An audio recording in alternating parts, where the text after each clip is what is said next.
Very good evening, friends. Yesterday we started with Companies Act and we covered certain portion of it.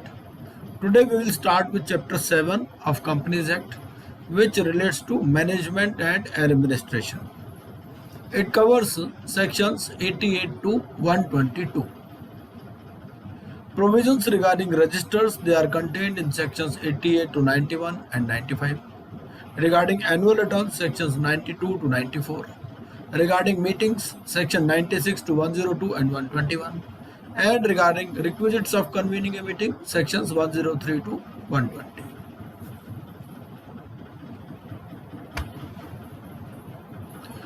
Register of members. MGT 1, register of debenture holders. MGT 2, foreign register. MGT 3. Declaration of beneficial interest.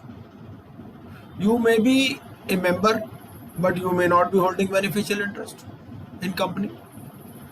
In 89(1), you have to declare that interest. If you are holding beneficial interest, but your name is not entered, 89(2), and any change in beneficial interest, 89(3). These persons, they will file declaration to company within 30 days and company will file the return to ROC within 30 days. Because otherwise, provisions of Benami properties also may be applicable in case you do not declare such things. Annual return 92 to 94. Basic information regarding the company: registered office, business activities, shares, debentures, indebtedness, change since previous year, meetings, remuneration of directors and key managerial person, penalty or punishment, shares held on behalf of foreign institutional investors. ठीक है. 94 क्या बोलता है? 94 बोलता है कि register और returns ये रजिस्टर्ड ऑफिस पर रखे जाएंगे या where more than 1/10 members reside if they approve by special resolution, तो दूसरी जगह पर भी रखे जा सकते हैं, अदरवाइज नॉर्मली रजिस्टर्ड ऑफिस पर रखेंगे. मीटिंग्स में बहुत इंपॉर्टेंट चीज़ है कि मीटिंग से पहले क्या ध्यान रखना है, मीटिंग के दौरान क्या ध्यान रखना है और पोस्ट मीटिंग क्या ध्यान रखना है. Regarding before meeting, there has to be 21 days clear notice. Clear का मतलब क्या है? जो जिस दिन आप भेज रहे हो उस दिन को भी एक्सक्लूड कर दोगे, जिस दिन मिलेगा उसको भी एक्सक्लूड कर दोगे. तो नॉर्मली 23 to 24 डेज वो क्लियर मानते हैं कि भाई आपको इतना गैप उसमें रखना चाहिए. ठीक है. तो 21 days clear notice. Explanatory statement जाएगा और जाएगा किस किस को? मेंबर्स को जाएगा, डायरेक्टर्स को जाएगा, ऑडिटर्स को जाएगा, legal representative of deceased member, ठीक है, और असाइनी ऑफ इंसॉल्वेंट मेंबर. तो इन सबको आपको नोटिस भेजना है. मीटिंग में क्या क्या ध्यान रखना है आपको? कोरम का ध्यान रखना है, चेयरमैन का ध्यान रखना है, प्रॉक्सीज, वोटिंग और रेजोल्यूशंस. पोस्ट मीटिंग आपको मिनट्स रिकॉर्ड करने हैं, मेंटेन भी करने हैं और इंस्पेक्शन का डॉक्यूमेंट्स भी आपको फैसिलिटेट करना है. Types of meetings. एक तो जनरल मीटिंग होती है, एक होती है बोर्ड मीटिंग और एक होती है क्लास मीटिंग. क्लास मीटिंग मतलब ऑफ ए पर्टिकुलर क्लास, जैसे डिबेंचर होल्डर्स हो गए, डिपॉजिटर्स हो गए, इस तरह से. ठीक है. लास्ट टाइम ये काफ़ी इंपॉर्टेंट रहा था, meetings with short term notice. तो एजीएम के लिए 95% ऑफ मेंबर्स हैं एंटाइटल टू वोट. तो एजीएम आप शॉर्ट टर्म नोटिस पर कर सकते हैं. हमने क्या पढ़ा? 21 डेज का क्लियर नोटिस चाहिए, लेकिन शॉर्टर नोटिस भी हो सकता है अगर 95% of members those who are entitled to vote they agree to it. ठीक है. कई कंपनियों में तो होते ही 4-5 मेंबर है. ठीक है ना. तो 95% कोई बड़ी बात नहीं है. और अदर मीटिंग्स में 95% ऑफ वोटिंग पावर. ये इंपॉर्टेंट चीज़ है कि अदर मीटिंग्स के लिए वोटिंग पावर है और एजीएम के लिए 95% ऑफ मेंबर्स. ठीक है. दो तरह के बिजनेस होते हैं, एक ऑर्डिनरी बिजनेस होता है और एक होता है स्पेशल बिजनेस. हम लोगों ने बैलेंस शीट देखी होगी कि जैसे नोटिस जाता है मीटिंग का, बोर्ड मीटिंग का, तो उसमें रहता है कि ऑर्डिनरी बिजनेस और स्पेशल बिजनेस. ऑर्डिनरी बिजनेस क्या है? ऑर्डिनरी बिजनेस बताया, स्पेशल बिजनेस नहीं बताया. उन्होंने कहा इन 4 आइटम के अलावा जो भी बिजनेस होगा वो स्पेशल बिजनेस होगा. ठीक है. Consideration of financial statements, board of directors report, auditors report, declaration of dividend, appointment of directors in place of those retiring. ठीक है. इसका क्या मतलब है? इसका मतलब ये है कि अगर आपने नया डायरेक्टर अपॉइंट करना है जो रिटायर नहीं हो रहा, तो वो स्पेशल बिजनेस में आएगा, ठीक है। अगर कोई पुराना है, appointment of in place of those retiring, ठीक है। Appointment of auditors and fixing their remuneration, ये भी ऑर्डिनरी बिजनेस है। And any business apart from the four sided above is special business, ठीक है। इनके अलावा जो भी बिजनेस है वो स्पेशल बिजनेस। कोरम कितना है? कोरम में पब्लिक के लिए अलग कोरम है और प्राइवेट कंपनी के लिए अलग। प्राइवेट कंपनी में तो 2 भी हो सकता है, ठीक है। और पब्लिक कंपनी में नंबर ऑफ मेंबर्स के ऊपर डिपेंड करता है, क्वेश्चन पूछ सकता है। अप टू 1000 5 है, 1001 to 5000 15 मेंबर होने चाहिए, और अबाव 5000 में 30 मेंबर्स होने चाहिए, ठीक है। ये कोरम है। और अगर कोरम आधे घंटे में प्रेजेंट नहीं है तो मीटिंग एडजर्न हो जाएगी same day in the next week at the same time and place, ठीक है। और such other date time and place as the board decides. हम लोगों में तो बहुत सारे जैसे RWA वगैरह या और भी सोसाइटीज़ के मेंबर होंगे, तो वहाँ पर भी नॉर्मली ऐसे ही रखते हैं कि भाई अगर कोरम नहीं है तो उसको एडजर्न कर देते हैं, ठीक है। And company to give at least 3 days notice to members individually और बाय एडवर्टाइजमेंट, ठीक है, कि ये मीटिंग आपकी एडजर्न हो गई है। और चेयरमैन ऑफ मीटिंग्स आप बाय शो ऑफ हैंड से भी कर सकते हो और बाय पोल भी कर सकते हो, ठीक है। प्रॉक्सी के लिए फॉर्म है MGT 11। हमारे में से बहुत सारे लोग शेयर होल्डर्स हैं कंपनीज में, तो उनके साथ प्रॉक्सी का फॉर्म भी आता है। जो भी मीटिंग का फॉर्म आता है उसके साथ प्रॉक्सी का फॉर्म भी दिया होता है। और ये प्रॉक्सी की पावर क्या है? He can vote on a poll, he has no right to speak, he can act as a proxy for up to 50 members. 50 आदमियों तक की प्रॉक्सी वो ला सकता है, और up to 10% of the total share capital of the company carrying voting rights. तो इन दोनों में से, ठीक है। लेकिन अगर एक आदमी के पास 10% से ज़्यादा की प्रॉक्सी है तो वो दूसरे मेंबर्स की प्रॉक्सी नहीं होल्ड कर सकता, ठीक है। अदरवाइज तो 50 तक की प्रॉक्सी ला सकता है वो, ठीक है ना। लेकिन या up to 10% of the total share capital of the company carrying voting rights, ठीक है। लेकिन अगर एक के पास ही 10% से ज़्यादा तो दूसरे का प्रॉक्सी वो नहीं बन सकता। And proxy received 48 hours before the meeting is valid. Voting कैसे होगा? सेक्शन 107 बताता है कि voting normally by show of hands हो सकता है, या वोटिंग बाय इलेक्ट्रॉनिक मीन्स भी है। Listed company having more than 1000 members, उसमें वोटिंग बाय इलेक्ट्रॉनिक मीन्स भी परमिसिबल है। आजकल बहुत सारी एजेंसीज हैं जो वोटिंग इनेबल करती हैं through electronic means. Voting by poll 109 और वोटिंग बाय पोस्टल बैलेट 1110, ठीक है। डिमांड फॉर पोल कौन कर सकते हैं? या तो जिनके पास 1/10 ऑफ वोटिंग पावर है, या 5 lakhs पेड अप कैपिटल है, और such higher amount as may be prescribed, ठीक है। ये सेक्शन 109 बोलता है। एनुअल जनरल मीटिंग सिर्फ OPC छोड़ के सबको करनी है, ठीक है। It is applicable to both public and private company, it is not applicable to 1 person company, ठीक है। AGM आपको हर साल करनी है। फर्स्ट AGM आपको विद इन 9 months करनी है from the end of the financial year, और 2 AGM के बीच में 15 महीने से ज़्यादा का गैप नहीं हो सकता। और इसमें रजिस्ट्रार जो है वो 3 महीने की एक्सटेंशन ग्रांट कर सकता है for special reasons accept in case of first AGM, ठीक है। फिर extra ordinary general meeting, the board में whenever it deems fit call an extraordinary general meeting of the company, ठीक है। Provided that an extraordinary general meeting of the company other than of the wholly owned subsidiary of a company incorporated outside India shall be held at a place within India। तो कहाँ पर ये outside India हो सकती है? ये उसी case में हो सकती है जहाँ पर होली ओन्ड सब्सिडरी है of a company incorporated outside India. एक कंपनी इनकॉर्पोरेटेड आउटसाइड इंडिया है, उसकी होली ओन्ड कोई सब्सिडरी है, ठीक है। तो उस केस में आउटसाइड इंडिया हो सकती है, अदरवाइज आपको इंडिया में ही करनी है, ठीक है। और बोर्ड के पास रिक्विजिशन भी आ सकती है कि भाई आप एक्स्ट्रा ऑर्डिनरी जनरल मीटिंग बुलाओ, ठीक है। In the case of a company having a share capital such number of members who hold on the date of the receipt not less than 1/10 of the paid up share capital, ठीक है। तो जिनके पास भी voting right है 1/10 of paid up share capital, वो extra ordinary general meeting के लिए board को रिक्विजिशन दे सकते हैं।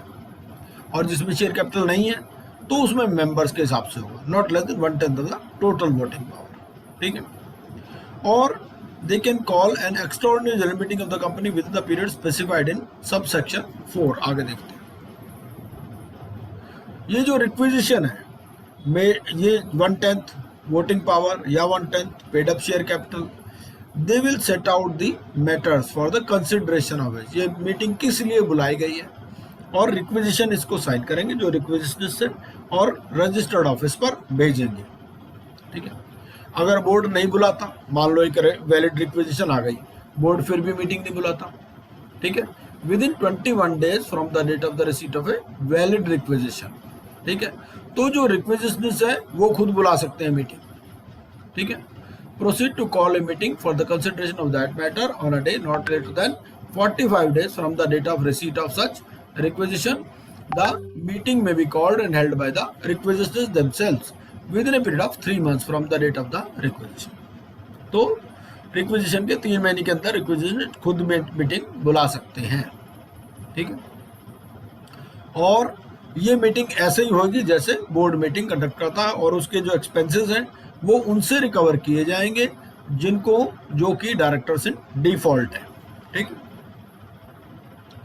उसके बाद कंपनी अकाउंट रूल्स है। कंपनी अकाउंट रूल्स में AOC 1 ये वगैरह, ये फॉर्म है।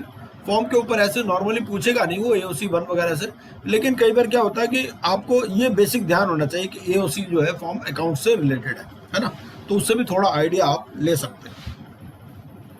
नेशनल फाइनेंशियल रिपोर्टिंग अथॉरिटी नफरा, नफरा जो है, नफरा एक अथॉरिटी है which is notified by the central government, और इसका काम क्या है, इसका काम मेनली है to monitor and enforce the compliance with accounting standards and they are overseeing the quality of service rendered by the professionals and they will make recommendations to the central government. ठीक है, regarding matters. तो ये क्या है, ये they provide matters related to accounting and auditing standards. इसका chairman जो है सेंट्रल गवर्नमेंट अपॉइंट करेगी। जो पार्ट टाइम या फुल टाइम मेंबर्स हैं 15 से ज़्यादा नहीं हो सकते, और जो सिविल कोड की पावर है एज पर CPC वो इनके जो पार्ट टाइम या फुल टाइम मेंबर्स हैं उनके पास होगी। अगर कोई इंडिविजुअल की क्वालिटी खराब है, ठीक है, उसने कोई अकाउंटिंग स्टैंडर्ड्स ऑडिटिंग स्टैंडर्ड्स का वायोलेशन किया, उसके ऊपर पेनल्टी लगाई जा सकती है। ठीक है, not less than 1 lakh but may extend to 5 times of the fees received. ठीक है, और फर्म के केस में not less than 10 lakhs but may extend to 10 times of the fees received. ठीक है, और authority to prescribe the standards ये central government की। CSR में कौन कौन सी कंपनीज कवर्ड है, जिनकी नेटवर्थ 500 करोड़ से ज्यादा है, टर्नओवर 1000 करोड़ से ज्यादा है, नेट प्रॉफिट 5 करोड़ से ज्यादा है during immediately preceding financial year. इसमें बोर्ड बनेगा, बोर्ड में 3 या उससे ज्यादा डायरेक्टर होंगे और एक डायरेक्टर कम से कम इंडिपेंडेंट डायरेक्टर होगा।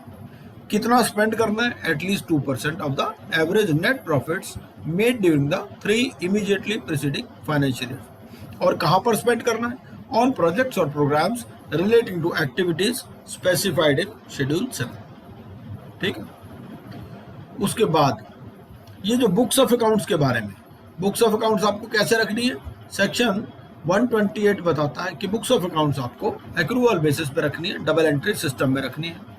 आप इलेक्ट्रॉनिक मोड में भी रख सकते हो।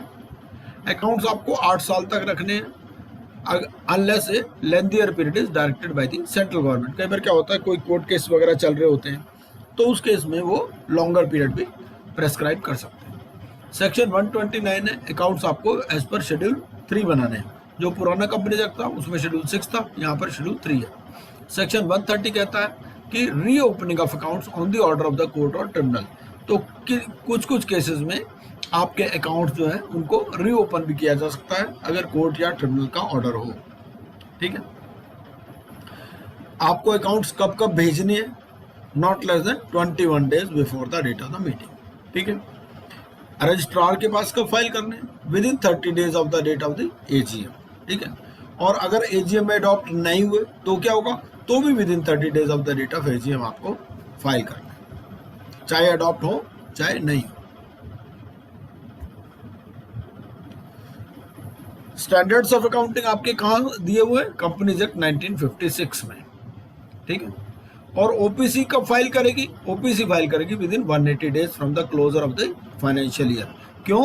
क्योंकि उसके लिए एजीएम करना जरूरी नहीं है, ठीक है ना। बाकियों के लिए तो एजीएम से बता दिया कि भाई एजीएम के 30 डेज में, तो इसको एजीएम करनी जरूरी है ही नहीं, तो इसके लिए 180 डेज कर दिया from the closure of the financial year. Qualification of internal auditor to conduct internal audit, ये चार्टर्ड अकाउंटेंट या कॉस्ट अकाउंटेंट या सच अदर प्रोफेशनल्स हो सकता है as may be decided by the board. इसके बाद एक चैप्टर, बहुत इंपॉर्टेंट चैप्टर आता है, वो आता है कॉम्प्रोमाइजेस, अरेंजमेंट्स एंड एमेलगमेशंस।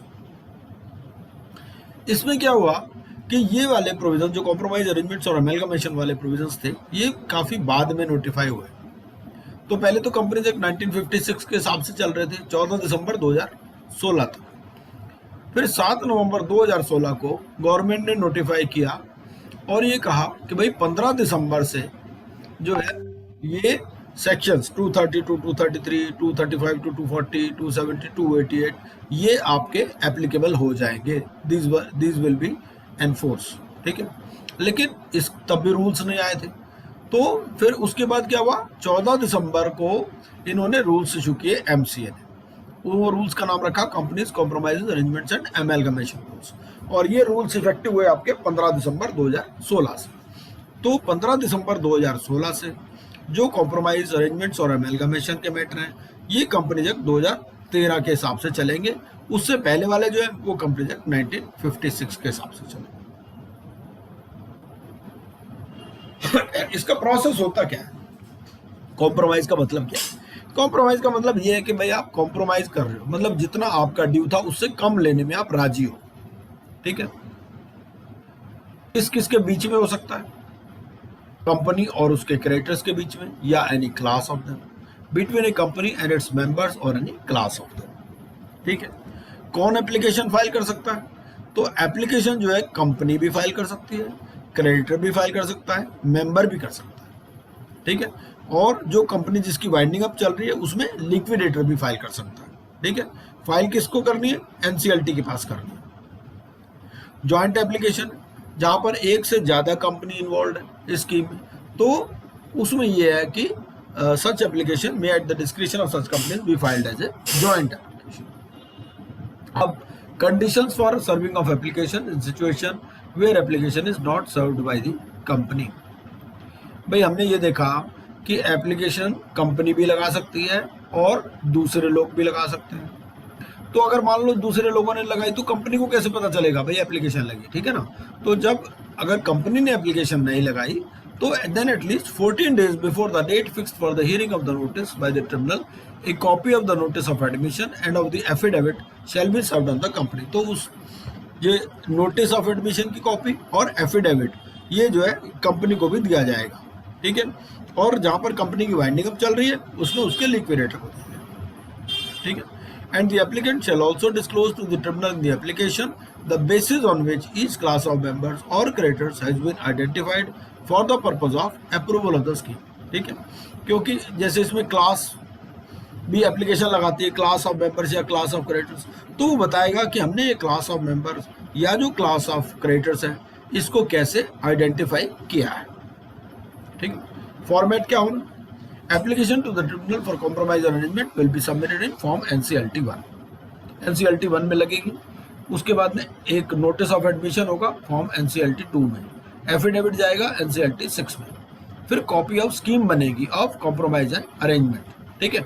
उसमें बताएंगे कि भाई कैसे कैसे हम जो है कुछ पैसे कम लेने पर राजी हैं। Disclosure in the form of affidavit including following points: all material facts relating to the company, जो लेटेस्ट फाइनेंशियल पोजीशन है, लेटेस्ट ऑडिटर्स रिपोर्ट है, पेंडेंसी ऑफ एनी इन्वेस्टिगेशन और proceedings against the company, reduction of share capital if any included in the compromise और arrangement, अगर उसमें कोई reduction of share capital included है तो उसके बारे में भी डिटेल्स जाएंगी, ठीक है।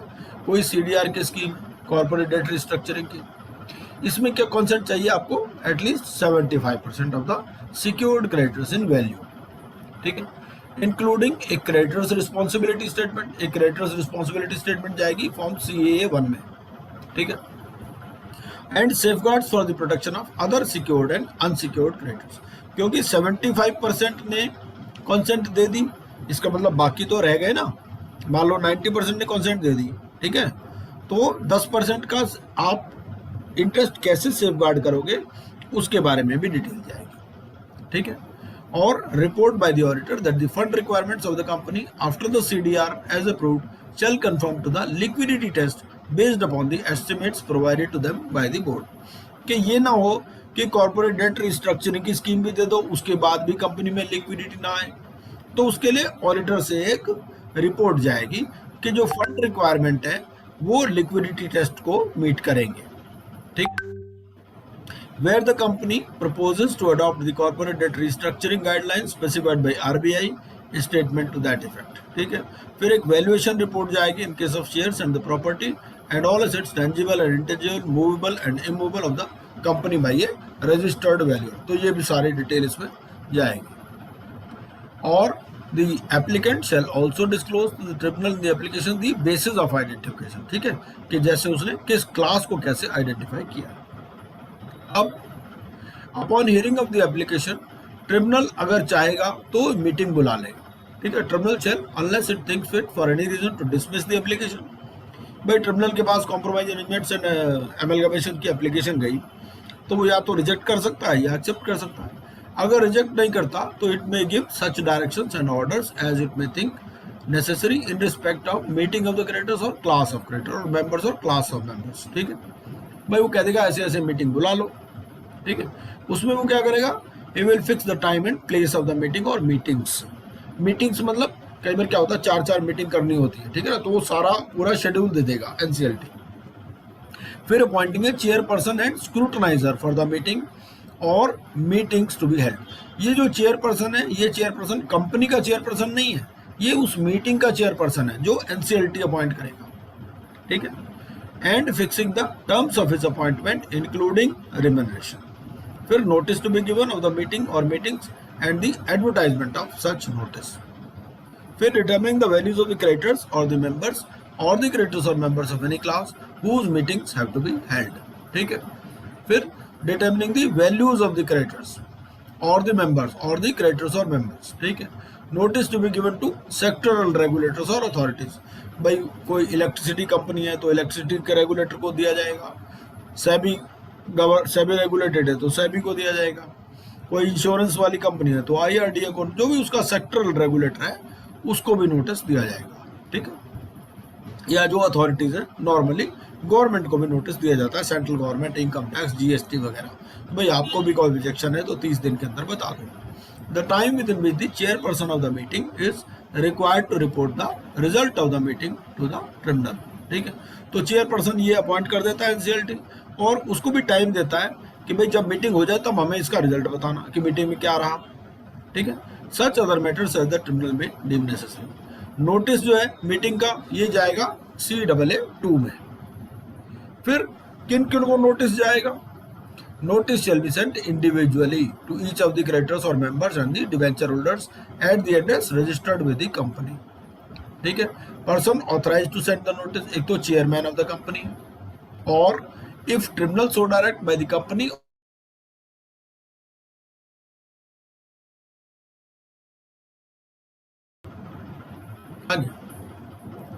ठीक है जी। फिर उसके बाद में आता है modes of sending of notice. आपने रजिस्टर्ड पोस्ट से भेजना है या स्पीड पोस्ट से भेजना है या कुरियर से भेजना है या बाय ईमेल, हैंड डिलीवरी और by any other mode as directed by the tribunal, ठीक है। क्या क्या डॉक्यूमेंट्स भेजने हैं, आपने एक तो कॉपी ऑफ स्कीम भेजनी है जो कॉम्प्रोमाइज अरेंजमेंट की स्कीम है वो, और फिर ये डिटेल्स भेजनी है अगर वो स्कीम में इंक्लूडेड नहीं है तो क्या क्या डिटेल्स है।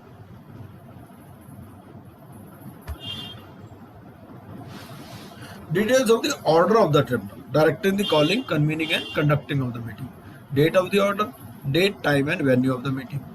फिर details of the company, उसका SIN number, GLN number, PAN number, name, date of incorporation, public है, प्राइवेट है, OPC है, registered office address and email address. फिर उसके main objects as per memorandum of decision and main business carried on by the company, details of change of name, registered office and objects of the company. पिछले 5 साल में अगर कोई change हुई है तो वो बतानी है, जहाँ पर स्टॉक एक्सचेंजेस में वो लिस्टेड है। फिर कैपिटल स्ट्रक्चर उस कंपनी का, authorised, issued, subscribe, paid up, ठीक है, names of the promoters and directors along with their addresses, ठीक है। Relationship in case of combined application, अगर एक ये कॉम्प्रोमाइज अरेंजमेंट की एप्लीकेशन एक से ज्यादा कंपनी को बिलोंग करती है, then the fact and details of any relationship, भाई उन कंपनीज के बीच में क्या रिलेशनशिप है, ठीक है, वो होल्डिंग है, सब्सिडरी है, एसोसिएट है, क्या है। फिर disclosure about effect of compromise arrangement on material interest, ये जो कॉम्प्रोमाइज अरेंजमेंट की स्कीम लाई जा रही है, इससे जो डायरेक्टर्स हैं, जो केएमपी हैं, जो डिबेंचर ट्रस्टीज हैं, उनके इंटरेस्ट पर क्या इफेक्ट पड़ेगा, पॉजिटिव इंपैक्ट होगा, नेगेटिव होगा, कितना होगा, क्या। फिर details of board meeting, names of the directors who did not vote और पार्टिसिपेट ऑन सच रेजोल्यूशन, ठीक है, the names of the directors who voted against the resolution, names of the directors who voted in favor of the resolution, and date of the board meeting at which the scheme was approved by the board of directors। तो पहले तो board approve कर रहा है, ठीक है ना, board के बाद में फिर ये एनसीएलटी के पास जा रही है, एनसीएलटी ये मीटिंग्स की बात कर रहा है और इसमें कौन कौन सी डिटेल जानी वो यहाँ पढ़ रहे हैं। फिर एक एक्सप्लेनेटरी स्टेटमेंट है disclosing details of the scheme of compromise और अरेंजमेंट, पार्टीज इन्वॉल्व कौन कौन सी है, और अगर कोई एमएलगमेशन या मर्जर है तो अपॉइंटेड डेट क्या होगी, इफेक्टिव डेट क्या होगी, शेयर एक्सचेंज रेशियो क्या होगी, और अदर कंसिडरेशंस इफ एनी। फिर समरी ऑफ वैल्यूएशन रिपोर्ट, ठीक है, डिटेल्स ऑफ कैपिटल और डेट रिस्ट्रक्चरिंग, रैशनल क्या है कॉम्प्रोमाइज अरेंजमेंट का, फिर इससे बेनिफिट्स क्या होंगे कि जो बोर्ड ऑफ डायरेक्टर समझते हैं या मेंबर्स या creditors, amount due to unsecured creditors, फिर डिस्क्लोजर इन पर क्या क्या फर्क पड़ेगा, केएमपी, डायरेक्टर्स, प्रोमोटर्स पर, non promoter member, depositors, creditors, debenture holder, deposit trustee, employees, ठीक है। फिर और भी डिटेल्स आएगी, फॉलोइंग बिलो मेंशन डिटेल्स, एक तो कोई इन्वेस्टिगेशन अगर चल रहे हैं तो आपको कोई अप्रूवल चाहिए, सैंक्शन चाहिए या नो ऑब्जेक्शन चाहिए फ्रॉम एनी रेगुलेटरी और any other government authorities, received और pending for the proposed scheme of compromise arrangement. कई बार क्या होता है, दो कंपनी आप मिलाते हो तो उसमें क्या होता है, कंपटीशन कमीशन ऑफ इंडिया से अप्रूवल लेना पड़ता है आपको कि भाई ये मोनोपोली में तो नहीं रिजल्ट करेगा, ठीक है। Statement to the effect that the persons to whom the notice is sent may vote in the meeting either in person और बाय प्रॉक्सीज और where applicable by voting through electronic means, तो इस तरह से voting इसमें कर सकते हैं,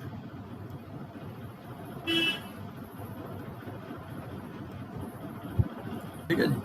details of availability of documents, details of availability of the following documents for obtaining extract from, वो ये कह देगा कि भाई ये डिटेल्स तो पहले ऊपर जो डिटेल थी वो तो दे दी, उसके बाद कह दिया भाई ये रजिस्टर्ड ऑफिस पर रखी हुई है और इनको कोई भी वहां से कॉपी भी निकलवा सकता है और उसका एक्सट्रैक्ट भी ले सकता है। लेटेस्ट ऑडिटेड फाइनेंशियल स्टेटमेंट्स हैं including consolidated financial statement, copy कोई लेना चाहे ऑर्डर ऑफ ट्रिब्यूनल की वो भी ले सकता है, पूरी स्कीम की कॉपी लेना चाहे वो ले सकते हैं, कॉन्ट्रैक्ट्स और agreements material to the compromise और अरेंजमेंट, और certificate issued by the auditor, ठीक है ना, कि भाई अकाउंटिंग ट्रीटमेंट जो होगा वो होगा in conformity with the accounting standards prescribed, ठीक है।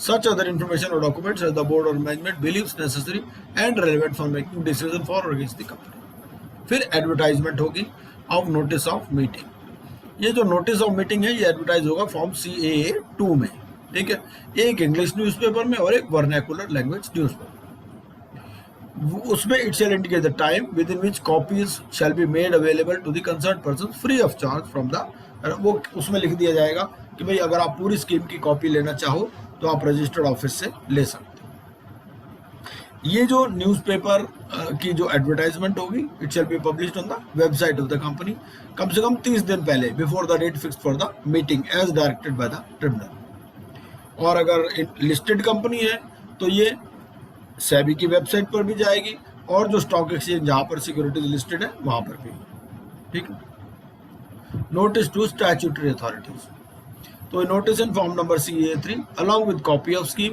एक्सप्लेनेटरी स्टेटमेंट एंड डिस्क्लोजर जो हमने पहले बताए, ये किस किस को भेजे जाएंगे, सेंट्रल गवर्नमेंट को, ROC को, इनकम टैक्स को, RBI, SEBI, competition commission, stock exchanges, जो सेक्टरल रेगुलेटर्स हैं जैसे इंश्योरेंस, इलेक्ट्रिसिटी वगैरह, ठीक है ना। And notice shall be sent to the office of the authority after sending of notice to members और creditors of the company by registered post और by speed post और by courier और by hand delivery, ठीक है। Representation, कोई भी authority जैसे central government है, इनकम टैक्स है, जीएसटी है, जो भी अगर कोई रिप्रेजेंटेशन देना चाहे तो वो दे सकते हैं within 30 days from the date of receipt of such notice, ठीक है। और ये जो रिप्रेजेंटेशन आएगा उसकी भी कॉपी जो है कंसर्न कंपनीज को भेज दी जाएगी। In case of non representation within 30 days then it will be presumed that authority does not have any representation. अगर 30 दिन में कुछ नहीं आता तो मान लिया जाएगा कि उनको कोई ऑब्जेक्शन नहीं है, ठीक है। अब इसकी voting, the persons to whom the notice is sent they may vote in the meeting either themselves और थ्रू प्रॉक्सी और बाय पोस्टल बैलेट, ठीक है। कैसे करना है? Within 1 month from the date of receipt of such notice. उसके बाद right of objections, जो ऑब्जेक्शन कौन कौन लोग कर सकते हैं? Persons holding not less than 10% of the share holding. देखो 75% जो सिक्योर्ड क्रेडिटर है उन्होंने तो पहले ही रेजोल्यूशन पास किया, तभी ये कॉम्प्रोमाइज की स्कीम गई एनसीएलटी के पास।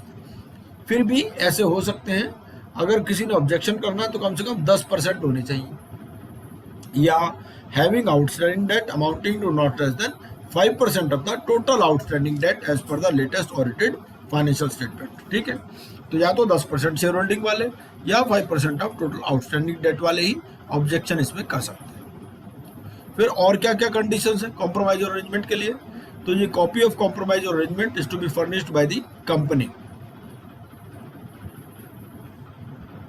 तो अगर कोई रिक्वेजिशन करता है तो उसको 1 दिन के अंदर कॉपी फर्निश की जाएगी। एफिडेविट ऑफ सर्विस, जो चेयरपर्सन अपॉइंट किया था, किसने अपॉइंट किया था? एनसीएलटी ने। तो जो चेयरपर्सन अपॉइंटेड है ये एक एफिडेविट देगा, ठीक है। क्या एफिडेविट देगा? कि भैया मैंने एडवर्टाइजमेंट कर दी है, ठीक है। Directed to at the above mentioned affidavit, उसमें क्या रहेगा? Above mentioned shall file an affidavit before the tribunal at least 7 days before the date fixed for the meeting और the date of the first of the meetings, क्योंकि कई बार series of meetings होती हैं। As the case may be, stating that the directions regarding the issue of notices and the advertisement have been duly complied with, ठीक है, ताकि वहां पर कोई ऑब्जेक्शन ना हो किसी को मीटिंग के अंदर, ठीक है। कोई ये ना कहे भाई मुझे नोटिस नहीं मिला। ये सेकंड स्टेप क्या है? Result of meeting. थर्ड क्या है इसमें? कॉपी ऑफ कॉम्प्रोमाइज और arrangement to be furnished by the company, ठीक है। और ये जो रिपोर्ट होगा रिजल्ट का, मीटिंग भी हो गई तो इसका रिजल्ट जाएगा आपके पास CAA4 में वोटिंग के पास। उसमें क्या रहेगा? उसमें ये रहेगा कि नंबर ऑफ क्रेडिटर्स या class of creditors, number of members और क्लास ऑफ मेंबर्स, कौन प्रेजेंट थे, किन्होंने मीटिंग में वोट किया आइदर इन पर्सन और बाय प्रॉक्सी, ठीक है। And where applicable who voted through electronic means their individual values and the way they voted. फिर उसके बाद report of the result of the meeting by chairperson. जो chairperson है meeting का वो with in the time fixed by the tribunal और where no time is fixed within 3 days after the conclusion of the meeting submit a report to the tribunal on the result of the meeting in form CAA4। तो CAA4 में result of meeting ये बताएगा। फिर ये binding होगी, ठीक है, जहां पर where at a meeting majority of persons representing 3/4 in value, ठीक है, 3/4 मेजॉरिटी से पास होनी है ये, और क्लास ऑफ क्रेडिटर्स और मेंबर्स और क्लास ऑफ मेंबर्स, ठीक है। तो जिन्होंने वोट कर दिया और ये स्कीम सैंक्शन हो गई, ठीक है ना, तो ये बाइंडिंग हो जाएगी। ये कंपनी पर भी, उसके क्रेडिटर्स पर भी, क्लास ऑफ क्रेडिटर्स, मेंबर्स, सबके ऊपर बाइंडिंग हो जाएगी, ठीक है। थर्ड स्टेप है order of tribunal. After completion of the voting and report of result of the meeting by the chairman, next step will be confirmation of compromise and arrangement from the tribunal. ये confirm करेगा आप tribunal, ठीक है। Petition for confirming compromise और arrangement. अब ये confirm करने के लिए आपको पिटीशन लगानी है। यहाँ पर दोबारा पिटीशन लग रही है। The company shall within 7 days of the filing of the report by the chairperson present a petition to the tribunal form CAA5 for sanction of the scheme, ठीक है, and petitioner will pray for the appropriate orders and directions from the tribunal. फिर right of creditor to file the petition. अगर मान लो ये सारा काम हो गया, वोटिंग भी हो गई, उसके बाद में भी कंपनी पिटीशन फाइल नहीं करती, उस केस में क्रेडिटर भी पिटीशन फाइल कर सकता है। तो where the company fails to present the petition for confirmation of the compromise और arrangement, it shall be open to any creditor और member as the case may be with the leave of the tribunal to present the petition and the company shall be liable for the cost there. जो cost लगी वो company से recover कर लेगा। उसके बाद notice of hearing by the tribunal. Tribunal जो है it will fix a date for the hearing of the petition, ठीक है। Legal responsibility of the tribunal, the notice of the hearing of the petition shall also be served by the tribunal.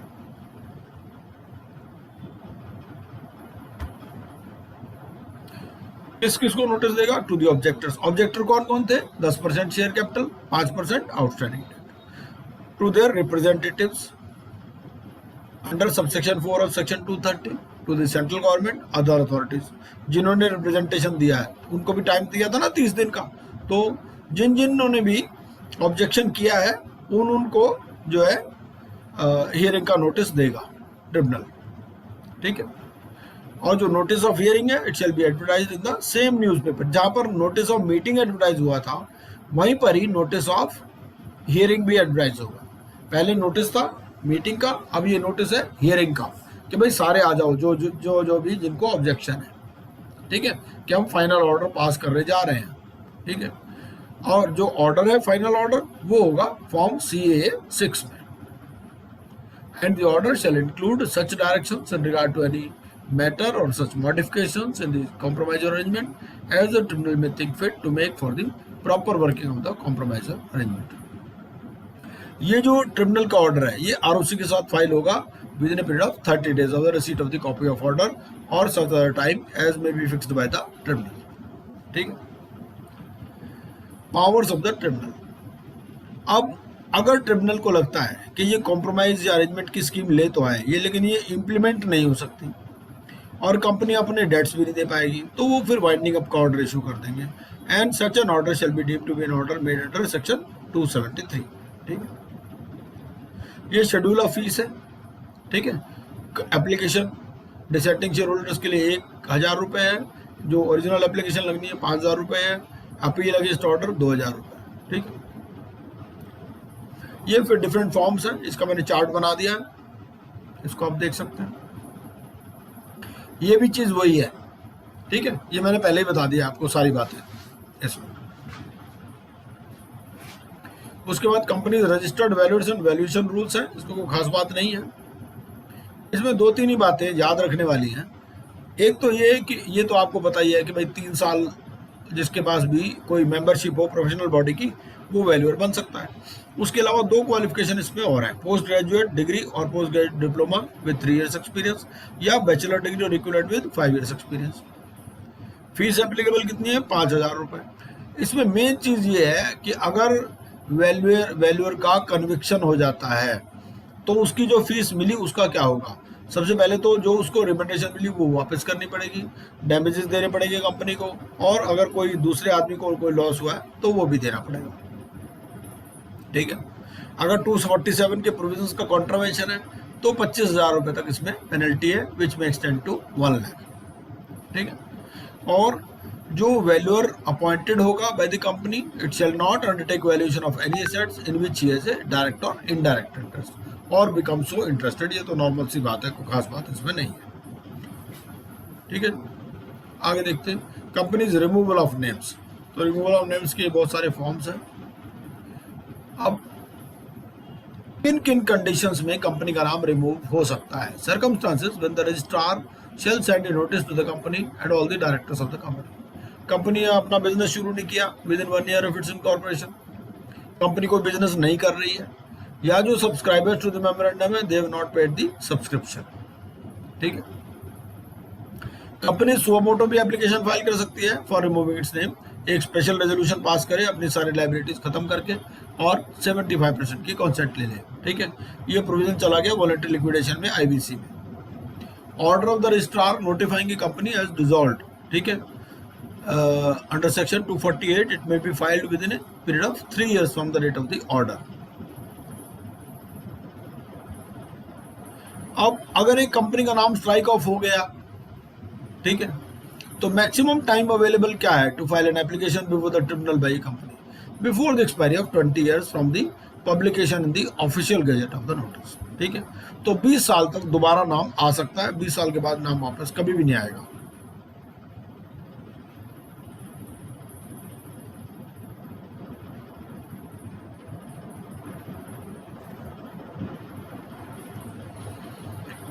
इसके बाद आगे आते हैं इसमें punishments के ऊपर 447 टू 453 कुछ सेक्शंस हैं, इसको देख लेते हैं क्या कहते हैं। ये सेक्शंस क्या कहते हैं, इन सेक्शंस में एक तो थोड़ा सा ना क्लियर नहीं हो रहा,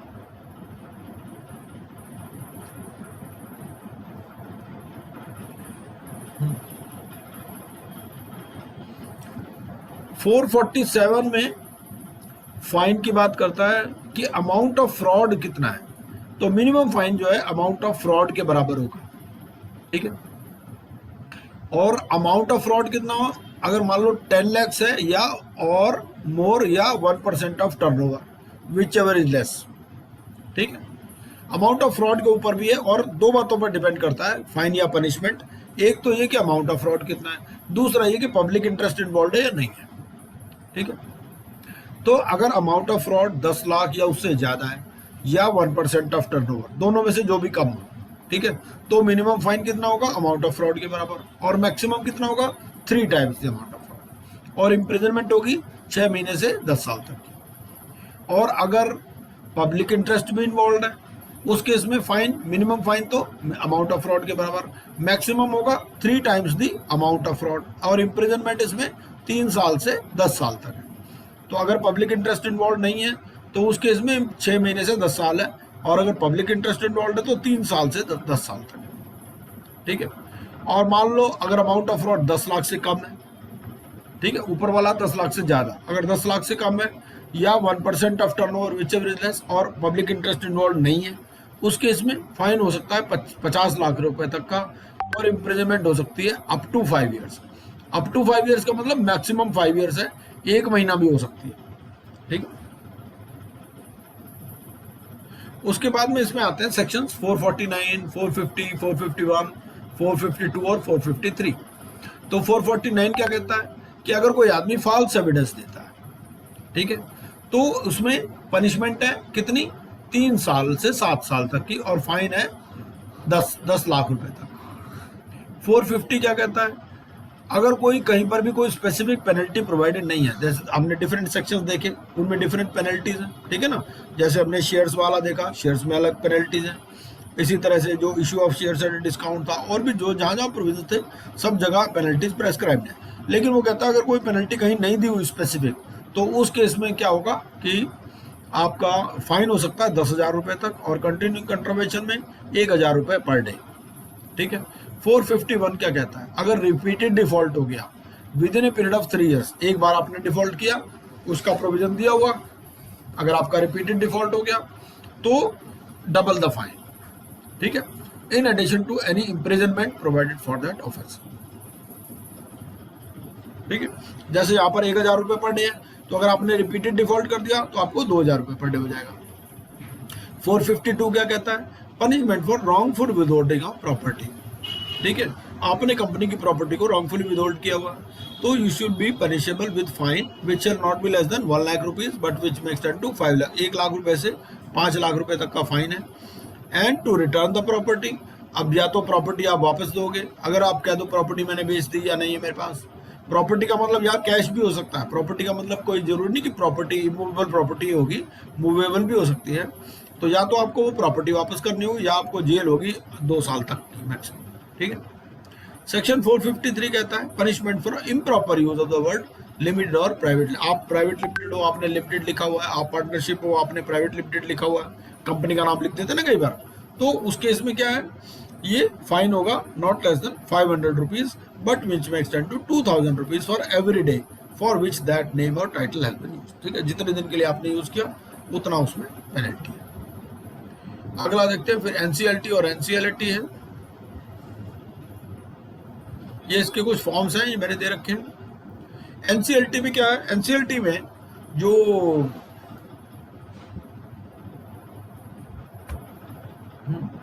एनसीएलटी में होता है यहाँ पर प्रेसिडेंट, और एनसीएलटी में होता है चेयरपर्सन, ठीक है। हमारे इंस्टीट्यूट से उल्टा, हमारे इंस्टीट्यूट में क्या होता है कि जो रीजनल काउंसिल है वहाँ पर चेयरमैन होता है, और जो सेंट्रल काउंसिल वहाँ पर प्रेसिडेंट होता है, या उल्टा है, जो एनसीएलटी छोटी बॉडी है यहाँ पर प्रेसिडेंट, और बड़ी एनसीएलटी में चेयरपर्सन।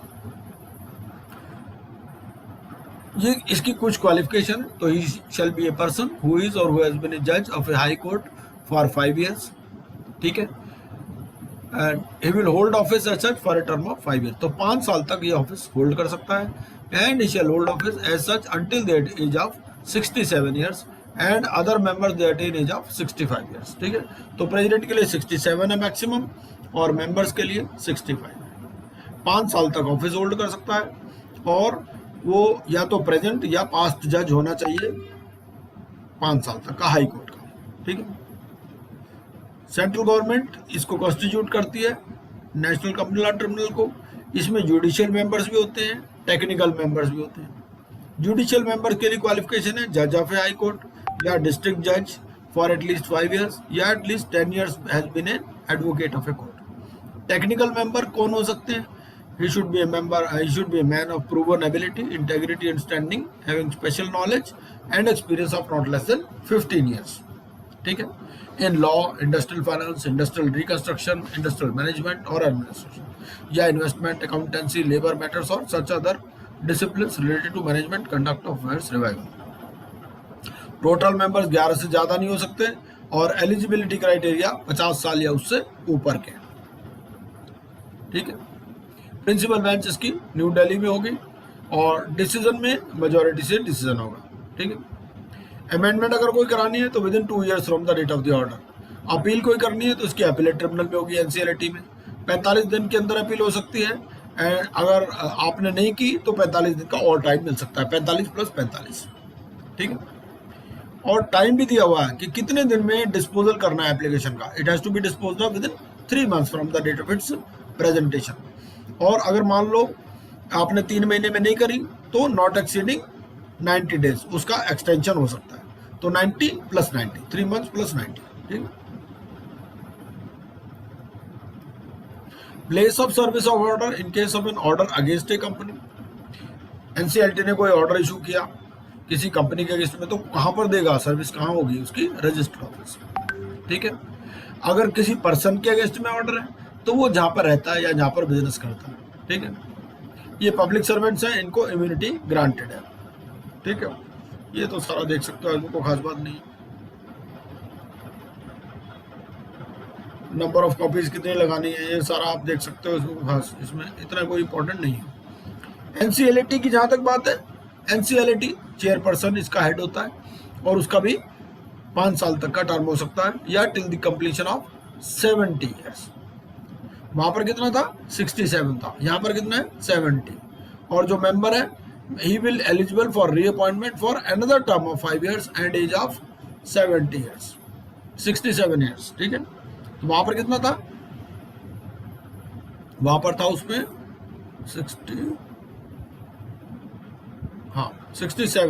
मेंबर्स के लिए 65, यहां पर चेयरपर्सन के लिए 70, बाकियों के लिए 67। अपील एनसीएलटी के ऑर्डर के अगेंस्ट में देख लेना, आप चेक कर लेना इस पॉइंट को। अपील होगी to the supreme court within 60 + 60। NCLT में क्या था? 45 + 45, यहाँ 60 + 60, ठीक है। ये सब चीजें तो वही हैं।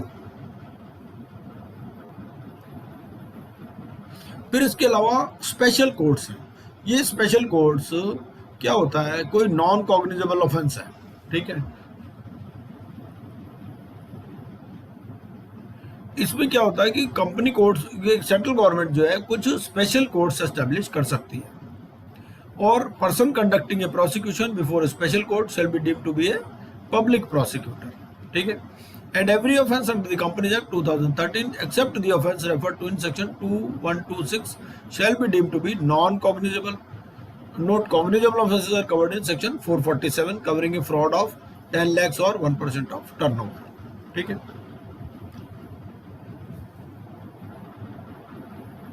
तो इनको जो है स्पेशल कोर्ट या कोर्ट ऑफ सेशंस के बराबर में पावर है।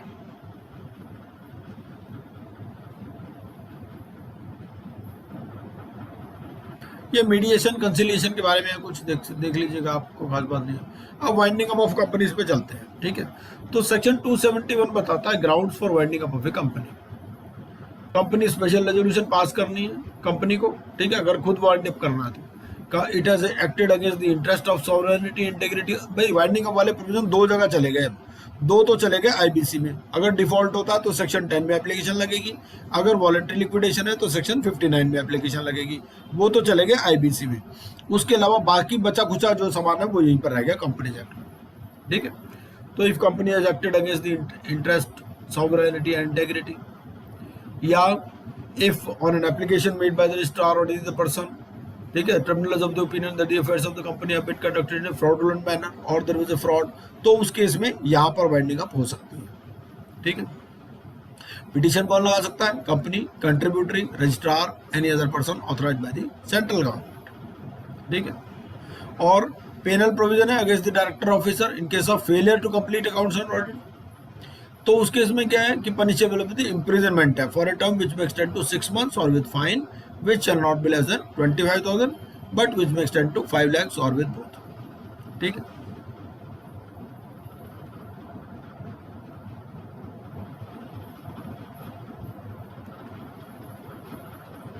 अब यहां पर जैसे वहां पर क्या होता है, वहां पर लिक्विडेटर अपॉइंट होता है। ठीक है, लिक्विडेशन में क्या बनती है? Stakeholders consultation committee.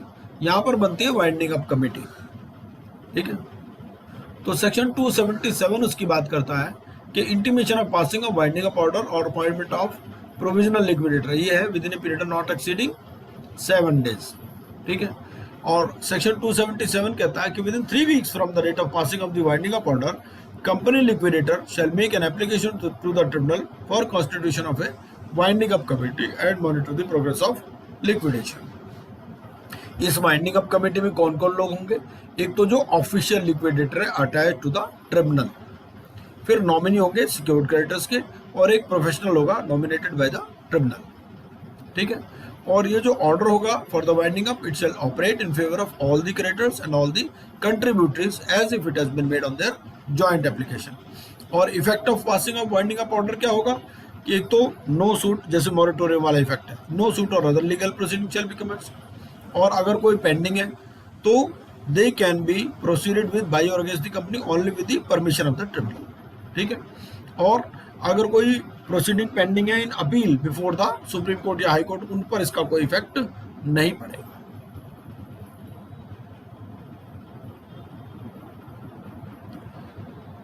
अब जो कंपनी लिक्विडेटर हुआ अपॉइंट, वो क्या करेगा? With in 60 days of the order, winding up order, अपनी एक रिपोर्ट सबमिट करेगा। ठीक है, और अगर कोई नॉन कोऑपरेशन होता है इसमें कंपनी से, ऑफिसर से विद लिक्विडेटर, तो उस केस में उस कंपनी को फाइन हो सकता है 50,000 रुपए तक का, या उस ऑफिसर को इम्प्रिजनमेंट हो सकती है 6 महीने तक की। ठीक है, जो एडवाइजरी कमेटी है उसका कंपोजिशन क्या होगा? इसमें 12 मेंबर से ज्यादा नहीं हो सकते। मेंबर क्रेडिटर्स होंगे, कंट्रीब्यूटरीज होंगे, after meeting conveyed by the company liquidator और such other person in such proportion as the tribunal में डायरेक्ट। ठीक है, जैसे वहां पर लिक्विडेटर को क्वार्टरली प्रोग्रेस रिपोर्ट देनी पड़ती है, यहाँ पर भी क्वार्टरली रिपोर्ट देनी पड़ेगी। ठीक है, और रिस्ट्रिक्शंस है on power of company liquidator कि वो नया लोन नहीं रेज कर सकता from the financial institution for further expansion. अब तो बंद ही होने वाला है, तो नया लोन क्या है? जैसे वहां पर वाटरफॉल मैकेनिज्म है, यहाँ पर भी वही है, pari passu charge of creditors and security. ठीक है भाई, सिक्योरिटी आपकी 1 लाख रुपए की है, वर्कमैन के ड्यूज 1 लाख के हैं, सिक्योर्ड क्रेडिटर के 3 लाख रुपए के, तो एग्रीगेट अमाउंट आपका 4 लाख हो गया, सिक्योरिटी आपकी 1 लाख की है। ठीक है ना, तो वर्कमैन को कितना मिल जाएगा? 1/4। ठीक है, और सिक्योर्ड क्रेडिटर्स को 3/4। कितने का? किसका? 1 लाख का। ऑर्डर ऑफ पेमेंट क्या है? यहाँ पर ऑर्डर ऑफ पेमेंट, जैसे वहां पर 53 था हमारा आईबीसी में, ये यहाँ पर चेंज है। यहाँ पर सबसे पहले गवर्नमेंट को मिल रहा है पैसा। ठीक है, वहां पर ऐसा नहीं था, वहां पर वो 5वें नंबर पे आ रहा था। यहाँ पर क्या हो रहा है? Revenue and taxes due from the central government, state government and payable within the 12 months। पहले सबसे पहले गवर्नमेंट को पूछा जाएगा। उसके बाद all wages and salary payable within a period not exceeding 4 months within the 12 months। फिर all accrued holiday, amount due on death और disablement, provident fund and pension fund, expenses of investigation. ये है, तो यहाँ पर थोड़ा सा change है।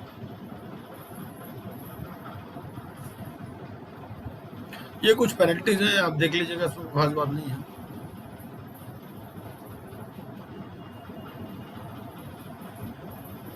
इसमें जो है winding up by summary procedure भी हो सकता है।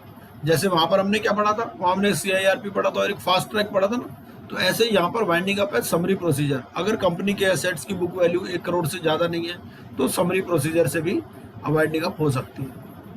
ठीक है,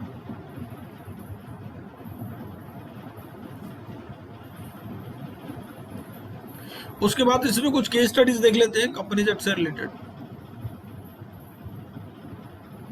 अब आप ये देखिए, ये आपके चैप्टर्स हैं, तो इन्हीं चैप्टर्स के ऊपर ही कोई ना कोई केस स्टडी आएगी। तो सबसे पहले तो आपको आइडेंटिफाई करना है कि वो किस मैटर से रिलेट कर रही है। ठीक है, हमने एक इंडेक्स बना दिया, इसमें इंडेक्स के आगे हमने चैप्टर का नाम भी लिख दिया कि किस चैप्टर से वो पर्टेन करती है। कई बार इनमें क्या होता है कि एक से ज़्यादा चैप्टर से पर्टेन कर सकती है एक केस स्टडी। ठीक है, कई बार आप ये भी कह सकते हैं कि जी इसमें से ये पर्टिकुलर चैप्टर तो हमारे कोर्स में नहीं है, तो वो आप उस हिसाब से देख लीजिएगा, है ना। तो कि भाई किस तरह से है। ये हमने एक इंडेक्स बना दिया, इस इंडेक्स को ही आपको एग्जाम वाले दिन पढ़ना है और इसी के अंदर ही अपने नोट्स बनाने हैं आपको। तो हमने कुछ सिचुएशंस इसमें एनालाइज की है। ये हमने 22-23 इसमें सिचुएशंस एनालाइज कर रखी है कंपनीज एक्ट के हिसाब से। ठीक है, फिर ये पार्टनरशिप की है। अब कंपनीज एक्ट वाले थोड़ा सा डिटेल में देख लेते हैं क्या है। ठीक है भाई, कंपनीज एक्ट में क्या है, जैसे एक तो ये आ सकता है कि भाई जैसे हमारा चैप्टर, हम शुरू से चलते हैं चलो। ठीक है, जैसे चैप्टर 4 है, तो चैप्टर 4 में रिडक्शन ऑफ कैपिटल के ऊपर under section 66 of the companies act. ठीक है, ये पूरी की पूरी केस स्टडी मैं आपके साथ शेयर कर दूंगा, उनको आप पढ़ लेना और अलग से एक दिन हम इसका सेशन रखेंगे। मेरे हिसाब से शायद मैंने शेयर की भी होगी या मेरे वेबसाइट पर होगी, आप देख लेना। तो नहीं तो मैं ये शेयर कर दूंगा आपके साथ। ये इसमें तो